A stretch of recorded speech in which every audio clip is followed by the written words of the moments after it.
Hey guys, and welcome to the last part of AVGN to ASSimilation.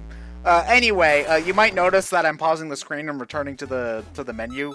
Sometimes that's just because I wanted to start a new recording session, although I didn't do that for this one, so it's a little bit redundant to mention it, but whatever. Anyway, this is easily the hardest level in the game, although I still think it's nowhere close to the difficulty of the last level in the first AVGN game, so... No. It's the Virtual Boy! I love the Virtual Boy. It's kind of random for the last level of the game, but whatever. I like this level a lot. And I got really happy that they remixed Laugh and Joke and Numbnuts for the music. So... Yeah. I think it's a great theme. This reminds me so much of the video footage that the nerd showed of the Wario game. I think it was a Wario game. I've actually been rewatching old nerd videos a lot recently, and I just watched the Virtual Boy one. So yeah. That Mega Man video was so good. I found myself watching old nerd videos after I watched it too. It's like the glory days. I don't know why, but that's just so much funnier than his other videos lately. Honestly, like when it comes to the nerd, I think his best stuff is probably like from the first Halloween videos he did. So Halloween and Friday the 13th. Those up to like somewhere around like 2009, I think are his height. Not that he hasn't had good videos since then. He's had plenty. He has plenty of good videos. In fact, you know, there's very, very rarely a nerd video that I don't like, but it's more like a lot of his more recent videos feel standard by like they feel standard, not by nerd standards, but by general internet gaming review standards, which I suppose is fitting because he set the standard, but. You know what? It's kind of the reason that I don't go back to classic Mario, which is odd to compare this to, because, you know, I'm just used to other stuff, and it's not as remarkable to me as it would be if I played it the first time. That makes sense. That was the most consistent in terms of quality for me when it comes to the nerd. I love all of his console videos, like console reviews. Oh, those are great. I can go back to those at any time. Oh yeah. Oh. It's like you see a billion reviews of every bad game in existence almost. Yeah. Well, not everyone, but most of the famous ones. But you don't see reviews of actual retro hardware much because a lot of people can't afford to buy that shit all the time just to make a stupid video about it. Let alone try to record from it. Oh yeah, trying to get footage. Like this wasn't the nerd, but because the nerdy actually couldn't get this to work. But the Atari Jaguar CD. He couldn't even get it to work. So I think it was Spoony. He was doing a Highlander game on it, and he had like this whole saga of trying to A, get the thing to run, and B, get footage recorded off of. Yeah, but Spoony had to get that to work because one of Spoony's biggest things is his FMV game shit. I mean, a lot of people think about the Final Fantasy stuff, but the other big thing he does is FMV games. FMV is easily the FMV videos are some of my favorite of his videos. Yeah, for sure. Well, I mean, you know, Final Fantasy videos are all well and good, but I've played those games. I know what their ups and downs are. And like I liked Final Fantasy VIII more than I do now, but at the time I watched his videos, but I'm not as interested in the flaws of Final Fantasy as I am in all these FMV games from an era that I completely missed out on. Okay, so that fucking ghost right there, that is the perfect run killer for me, because this is easily the hardest level to get a perfect run on, no shit. I was about to say. Harder than the final boss, too, because the bosses are really easy, because if you die, all you have to do is restart the level, because... You know, it's funny, because the visibility in this isn't actually much worse than playing on an actual Virtual Boy. If you're missing an eye, if Big Boss was playing Virtual Boy... Well, yeah, if you're missing an eye. I suppose you'd have better visibility if you had both eyes on the screen rather than looking at it through a camera like the nerd had to do. But, Yeah. I've actually had the displeasure of experiencing Virtual Boy last year after too many games, and I'm never doing that again. You're not gonna buy dear. a Virtual Boy just to have one? No. Well, to have one, that's a different story. Everyone's got a Rob. Like I don't. Well, you don't, but you I should. got a Rob because- Amiibo. Well, you should Close have. enough. You should have a Rob on your shelf somewhere because that's like a requirement for every video game reviewer who uses a video game collection in their background. Just stick I'm a fine with the Rob Rob somewhere Amiibo. back there. No, I'm exaggerating, but it is something that I see a fairly common amount. Like I know, like the NES Punk uses a Rob as a video mascot, kind of like how you used to use your Sonic hat. Yeah, 2 times in 2008. The good old days. Yeah. Good. In quotes. Oh man, it was a weird. When's time. Sales Dog coming back? It was a weird time for video reviewers where everyone was trying to sort of capture the magic of the AVGN's weird little character things Oh man, it's like with varying degrees of success.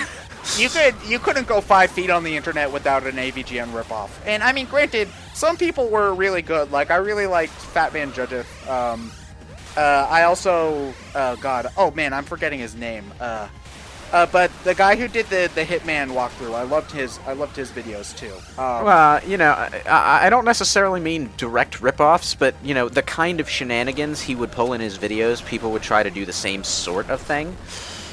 Like, Yeah. you know, special effects stuff that's disgusting and obnoxious, but somehow funny. There was a Bubsy 3D review that ended with this long sequence of Bubsy getting a castration.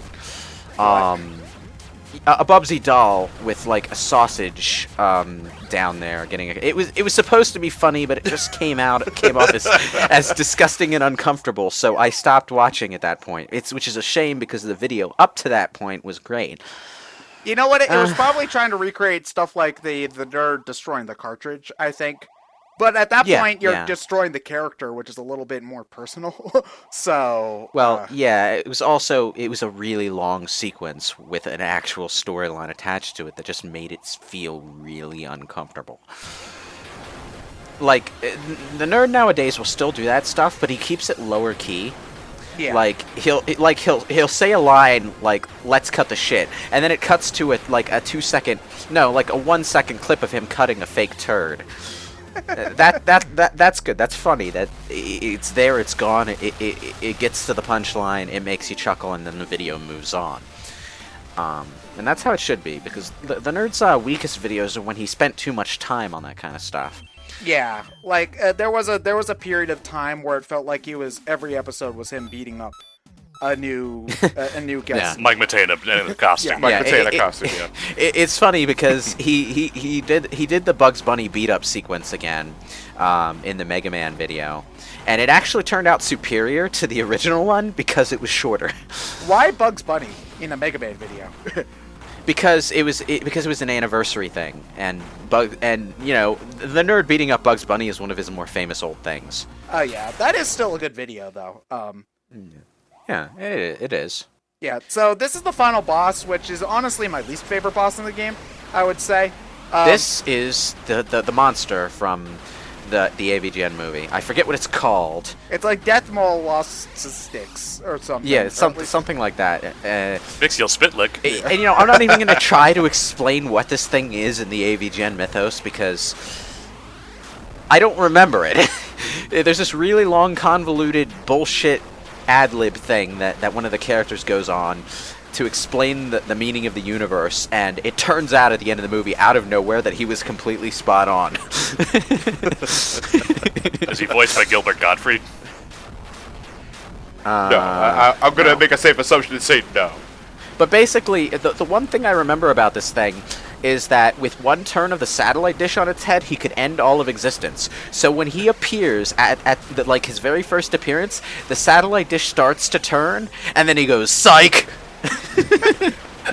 Man, what an asshole! and they never address that again. It's just there for the sake of having that joke. Yeah, the final boss is a lot easier to perfect than the final level, Because, again, if you die, all you have to do is exit the level, restart it. You have to watch the Nostalgia Critic cutscene again. But it's not that bad. Trying to do the level in one perfect run is a lot harder because it's a lot longer. So there's a lot more chances. And this guy drops health, too. I mean, randomly, but... Yeah, the mooks drop health. Yeah. So sometimes you can have runs where they're being really stingy and you don't get any. And then there are some runs that I've had where they're like, there's so many beer bottles that they're literally stacked up together like it's a carnival game or something. But yeah, it's not that bad. I find that jumping as little as possible helps me with this boss. Also, using the Power Glove to beat up the mooks, but making sure that you're being careful about the position, because the Power Glove does take you forward when you punch, so it's easy to walk into them by accident. So Yeah. Just remember that you can aim up. Oh yeah, you can. And if you Contra 3 style, you can hold down one of the triggers to stand in place and aim. Oh, here's a is very question: Does helpful. the directional aiming do that thing that Metal Slug does, where you can aim up and you can aim sideways, but if you fire while you're changing direction, it sort of fires diagonally on the way? No, not really. If you want to aim diagonally, all you have to do is aim diagonally, like on the control pad. And you can hold the trigger to stay in place to aim diagonally if you want to. It's like in Metal Slug, you can't really aim diagonally, at least not in all of the Metal Slug games. You might be able to in a later one, but when you go from firing sideways to firing up, the gun actually turns. So your bullets, your spray of bullets will turn with it. So if you want to fire diagonally, you sort of wave the gun around like an asshole. Well, you can. I'm sure in game design that was totally unintentional. Well, you can kind of do that in this game because the nerd does move his arm as you aim, but you can lock it in place diagonally as well. Yeah. Okay. Yeah. Now I died a lot in this boss fight, so I think I'm cutting at this point. Because this is also a long fight too, and if you die near the end, you have to start at the beginning. So. Yeah. Yeah. I mean, granted, it's the final boss, so it should be hard, but I think it's a less fun fight than Fred Fucks. I like this more than Fred Fucks. Well, Fred Fucks is more kinetic, I think. I would say this is more kinetic. This looks really charming to me, but only because I've actually watched the movie, you know? Because this monster was funny. The thing about Fred Fucks, though, is that he moved around a lot. Is the thing where this is just the standard Nintendo 2 hands and a head kind of boss. Well, it also helps if you know what this guy looked like in the movie, because he looked like a really retro Power Rangers villain. Because it was a dude in a costume going around a model city. It was that kind of thing. How many people lost their homes after the fight? Doesn't matter. Nothing matters. They pay just about as much attention to that as your average Power Rangers episode. You cut out 5. Yeah, 5 deaths, which I think took me like 10 minutes, so you're welcome. After like the 8th death. No, I died like 3 times, so we would actually have time to talk about the final boss. Like, because I can't just show 2 runs, because then the boss would be over in like 2 minutes. But yeah, I needed to be able to. Yeah. Because I had a feeling that this guy was from the movie, I just wasn't sure.